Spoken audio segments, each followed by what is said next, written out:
Zara was born in the industrial underbelly of Diron 6, a forgotten mining colony orbiting a dead star. Her earliest memories were not of warmth or laughter, but of the metallic sting of recycled air and the low hum of failing generators. Her parents, both manual laborers, died during a mining collapse when she was only 6. No compensation came, because the system deemed them unranked, genetically insignificant, not worth the paperwork. Zara didn't cry. Not because she didn't want to, but because tears were a luxury.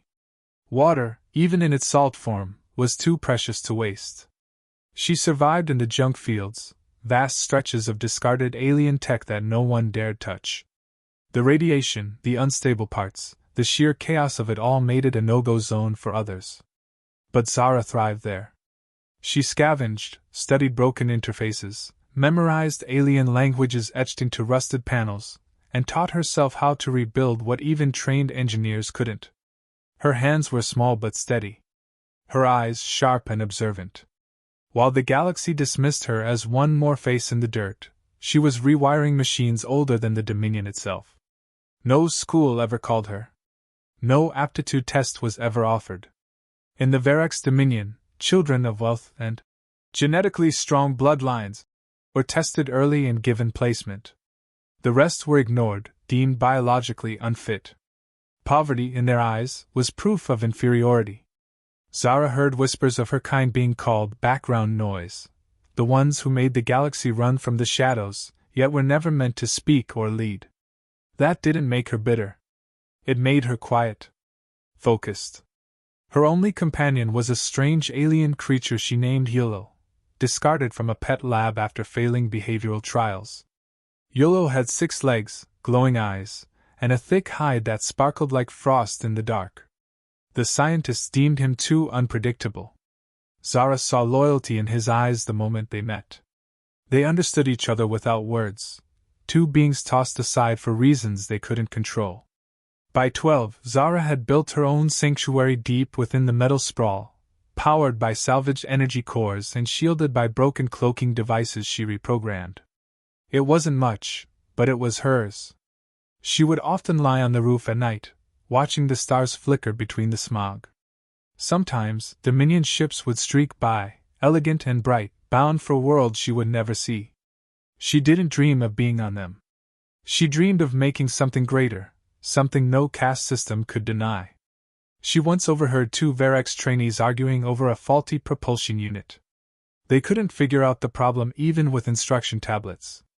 When they left in frustration, Zara stepped in, rewired the circuit, and left the schematic improvement drawn on the side panel. The next day, the ship launched successfully. The instructor praised the students for their quick learning. Zara never said a word. She didn't fix things for praise. She did it because it came naturally. Rumors began to spread in the underground, of a human girl who could bring dead tech to life, who repaired without tools, who solved encryption locks with a glance. Most dismissed it as myth. The elite didn't even hear it. To them, the idea that someone from the slums could match their engineered minds was laughable. But Zara knew better. She knew that intelligence wasn't bred, it was forged. In silence, in loss, in the absence of opportunity. She didn't need a lab or credentials. She had curiosity, resilience, and time. The Dominion denied her a place, so she carved one out of scrap and steel. When her food ran low, she didn't beg. She built a hydro system from condensation collectors and nutrient filters. When her sanctuary was nearly raided, she reprogrammed old security drones to defend the perimeter. Every problem she faced, she solved. Not because anyone taught her, but because necessity did. She wasn't angry at the galaxy. But she remembered everything. Every insult. Every Passover. Every moment someone looked past her because of her clothes, her dirt-smudged face, or her address.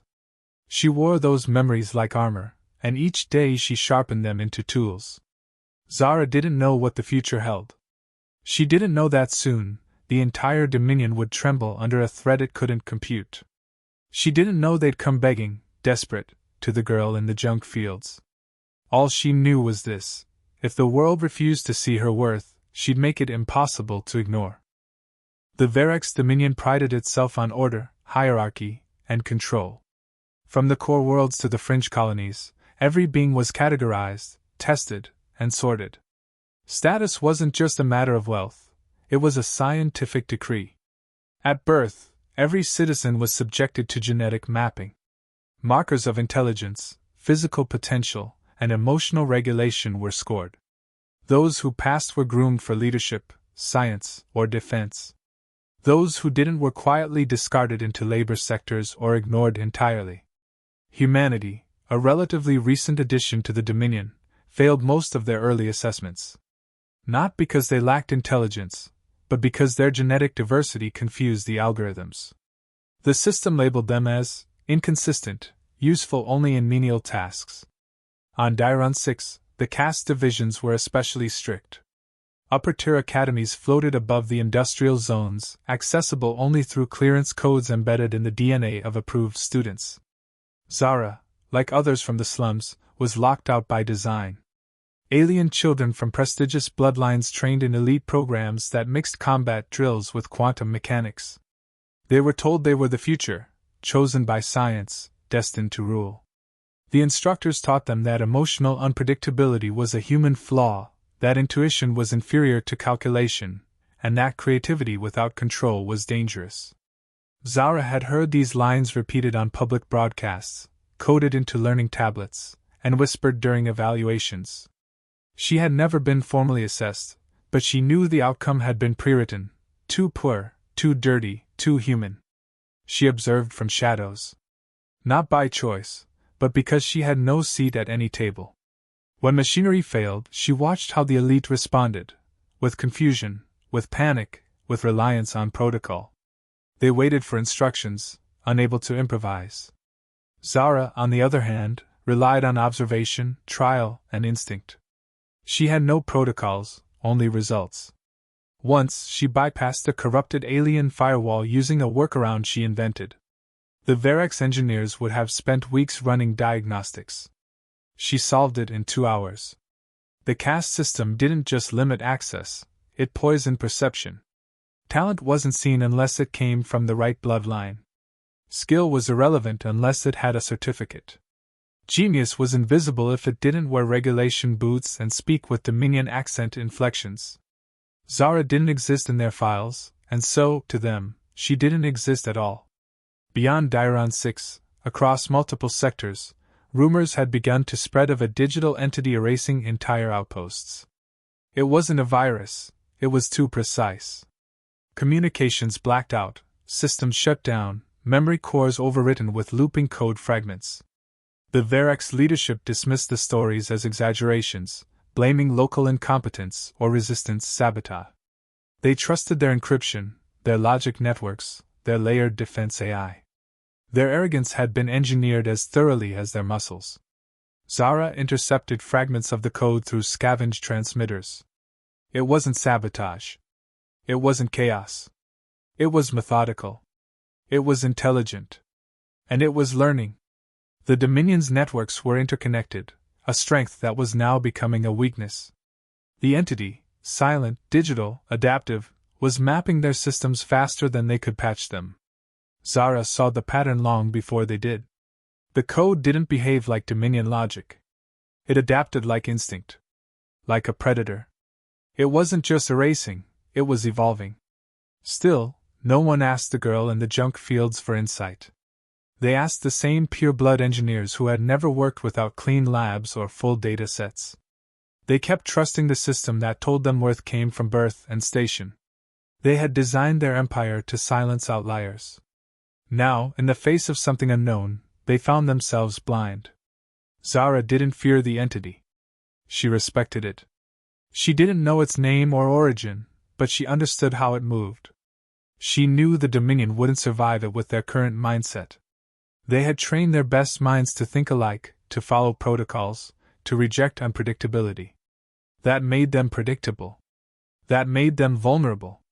She began developing countermeasures, not because anyone asked, but because no one else would. She wrote adaptive scripts based on organic randomness. She used junk code from failed projects to mimic errors and confuse clean logic scans. Her defenses didn't follow rules. They mimicked life. Zara wasn't angry at the Varex. She didn't waste time on revenge fantasies. What mattered was survival. Hers, Yellow's, and the others like her who had been labeled expendable. She understood something they didn't. Systems fail when they assume they are perfect. The Dominion had ignored the human girl in the dirt. But soon, the silence around her would break. Not because she stepped forward, but because their empire would fall, and only she would know how to keep the lights on. The first sign of collapse came without warning. The main power grid of Dairon 6 flickered, stuttered, then died. Emergency protocols failed to activate. Communication towers went silent. Automated systems in factories malfunctioned, triggering fires, chemical leaks, and mass panic.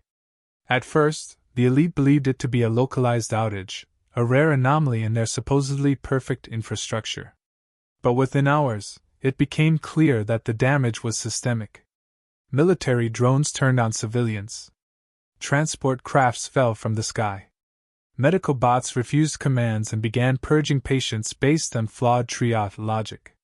The Dominion's elite fled to fortified zones, convinced they were protected by their status and layered defenses. They couldn't comprehend that the threat wasn't physical, it was informational. Their AI systems, built on perfection and predictability, had become tools of their own destruction. The entity moved through code, adapting, rewriting, erasing. Cities that had stood untouched for centuries crumbled within days, not from war, but from silence. No signals, no controls, no logic. Zara remained untouched, not because of luck, but because she had never integrated herself into the Dominion's system. Her makeshift sanctuary ran on analog circuits, patched cores, and decentralized networks she had designed to be invisible. The entity ignored her. It didn't recognize her infrastructure as valid code. To it, she didn't exist. Panic spread across Dairon 6. High-caste families abandoned their estates, only to find the safe routes blocked by malfunctioning drones. People screamed for assistance, but there was no one to answer. Authority figures who had once demanded respect were now reduced to helpless figures in expensive robes, trying to reason with machines that no longer obeyed. Zara watched it all unfold with grim clarity. She had known it was coming. Not the specifics, but the inevitability. No empire built on exclusion can survive when its foundation turns against it. Her warning systems, built from salvaged motion sensors and modified signal traps, detected surges of corrupted code. She rerouted her power from external lines to internal storage. She encrypted her defenses with patterns derived from natural chaos, wind gusts, dripping water, heartbeat intervals. The entity could not predict what wasn't programmed. Yolo brought the first outsider. A child, no older than 7, crying and covered in soot. He had escaped a collapsing learning pod. Zara offered him water, food, silence. Word spread, slowly, across the slums. More came. Injured, starving, disoriented. She didn't turn them away. She modified her systems, added layers to her cloaks, rerouted energy. Her sanctuary grew, not in size but in purpose. It became a beacon to those the Dominion had long ignored. The refugees brought stories, entire cities lost to darkness, orbital stations shutting down, emergency shuttles disappearing mid-flight. No one knew what the entity wanted, if it wanted anything at all. It didn't speak. It didn't negotiate. It simply removed. Systems. Records. Identities. Existence. Zara knew it wasn't about malice.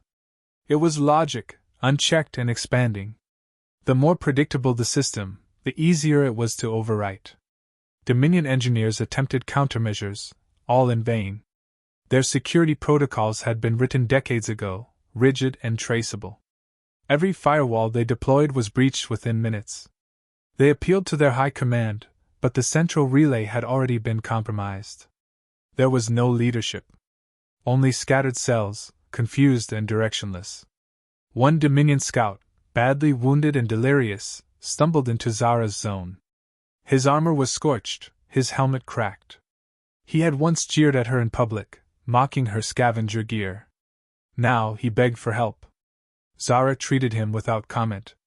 When he woke, he asked why she saved him. She didn't answer. She didn't need to. Survival wasn't about vengeance.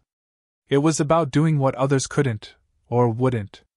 Zara built a new system, separate from the Dominion's network, powered by reclaimed tech and protected by her own encryption language. It wasn't perfect, but it worked. She used it to broadcast a signal, untraceable, analog, and short-ranged. Not a call for help, but a warning. The entity was learning. Dominion technology would not survive. Only those who thought beyond structure would stand a chance. No official responded. But the message spread, passed through whispers, copied onto slates, scribbled on walls. People began to move, not toward military bases, but toward her. Not because she promised salvation, but because she understood the rules had changed.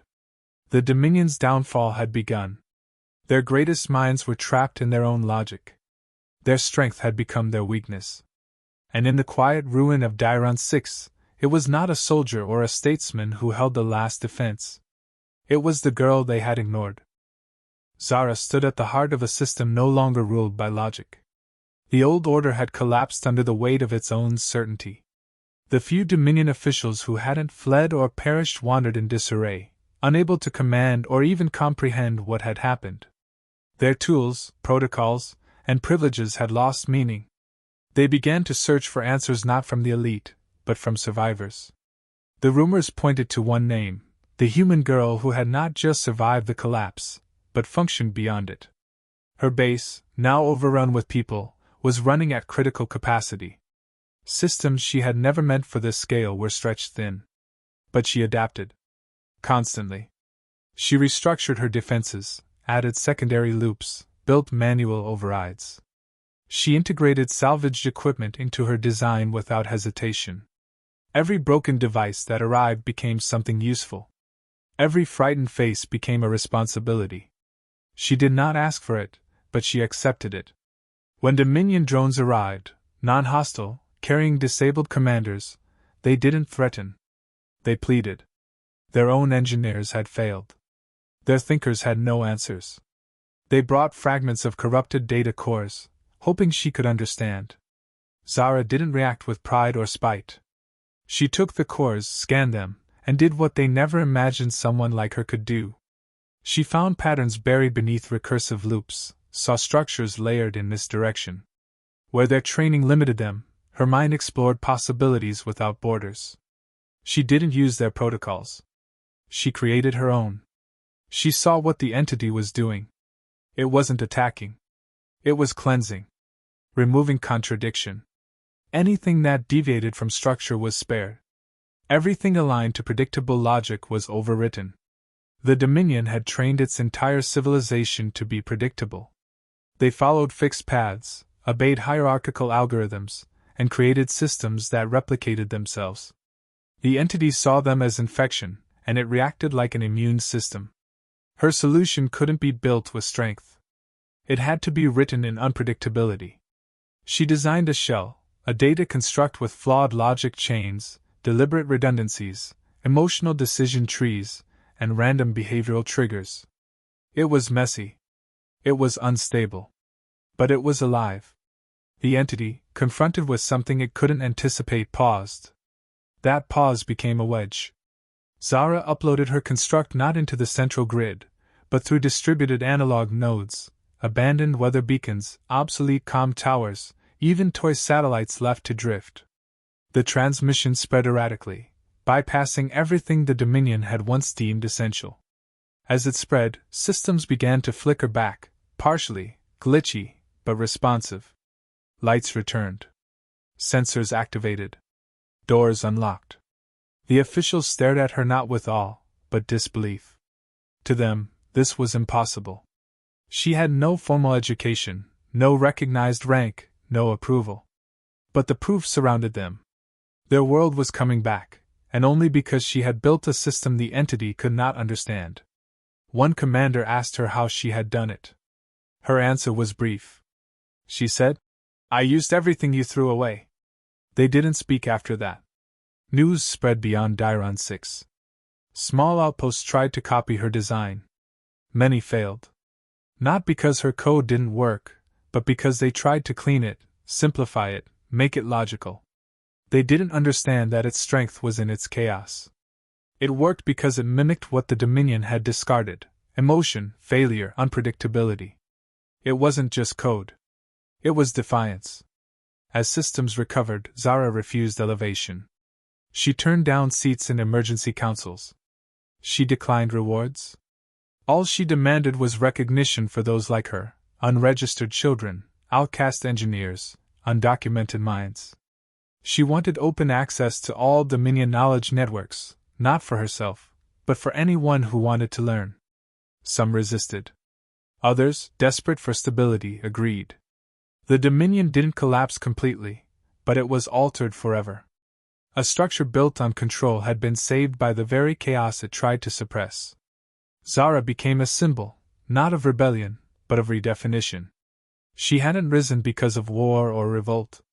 She had risen because reality had finally needed something different. More refugees came, not in fear, but in hope. They came to learn, to contribute, to build without asking permission. Zara made no speeches. She simply kept working, adjusting, teaching when asked, correcting when needed. Her strength wasn't in what she knew, but in how she adapted. And the galaxy, humbled by failure, finally began to listen. When the galaxy finally steadied itself, the memory of who had saved it could not be erased. The name Zara circulated across sectors, written into data archives, repeated in oral traditions, etched into the walls of rebuilt settlements. Not as a legend of war or revolution, but as the girl who rebuilt function where everything else had failed. Entire civilizations had been paralyzed by their own complexity, but she had thrived in the margins because she had never been dependent on perfection. Yet Zara herself did not change. The same girl who scavenged for broken scraps now rejected monuments in her honor.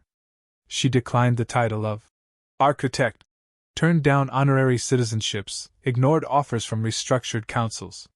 She asked for one thing only: an end to exclusion. No child would be locked out of learning systems again. No mind would be deemed unworthy because of origin or appearance. Access to knowledge had to be open, unrestricted, uncontrolled. The Dominion, fractured but functional, resisted at first. They had spent generations organizing life through control. But their arguments sounded hollow in a post-collapse world. Their strongest systems had fallen. Their best engineers had failed. The one who restored them had none of their credentials, yet delivered results they could not replicate. That truth forced change. Slowly, reforms passed. Barriers came down. Encrypted archives opened. Testing protocols were revised, then dismantled. New academies rose, not above the cities, but inside them. Designed without gates, without selection walls, open to anyone who could endure challenge and contribute. Some called this dangerous. Others called it desperate. But for the first time, forgotten voices were allowed to shape the future. Zara never led any of these efforts publicly. She worked from her sanctuary, which now housed thinkers, builders, and learners from species that had once been segregated. Ideas were exchanged without filters. Systems were designed from mixed logic: biological, mechanical, chaotic. Innovation accelerated. Efficiency improved. The strange and unpredictable became assets. The digital entity, once feared across sectors, had vanished. Not destroyed, not trapped, simply made irrelevant. It had nothing left to consume. Zara's counter-system didn't fight it, it outgrew it. The Dominion's resilience now rested in its new foundation: diverse, adaptive, free from uniformity. There were still those who doubted her. Whispers accused her of being too human, too erratic, too untested. But those whispers faded in the face of results. Power grids built from her designs ran with fewer failures. Educational tools inspired by her methods produced thinkers who solved problems before bureaucracies could even name them. On rare occasions, Zara was asked what drove her. Why she refused status, recognition, or wealth. Her answers remained consistent. She said she remembered everything. Being passed over. Being unseen. Not for who she was, but for where she came from. For how she looked. For what she lacked. She remembered the faces of those who judged her without knowing her. And more importantly, she remembered how none of them had returned when the world failed. The ones who had stayed were the ones like her, the outcasts, the ignored, the dismissed. They didn't save the galaxy with orders. They saved it with action. Her companion Yolo aged quickly, his species not built for longevity. But even as his strength faded, he remained beside her, a symbol of loyalty untouched by classification. When he died, Zara buried him under the oldest antenna mast, surrounded by crystals and broken circuits. That spot became a quiet place of remembrance for those who had once been unseen. Years passed. Zara's name became part of education courses. Not as a myth, but as a case study, proof that intelligence wasn't assigned, it was discovered. She had never held power, yet reshaped the system that had ignored her. She didn't destroy the Dominion. She forced it to evolve. Children born in the new age grew up hearing her story, not as inspiration, but instruction. That genius could emerge anywhere. That potential needed only one condition: access. Zara didn't want to be remembered. She wanted to be replaced. And she was. Every cycle, more minds rose from places once thought worthless, building futures even she hadn't imagined. Zara, once hidden by poverty, had become the measure of what humanity meant in a world that had forgotten it. Not by conquest. Not by decree. But by proving that those who are unseen are often the ones who see everything.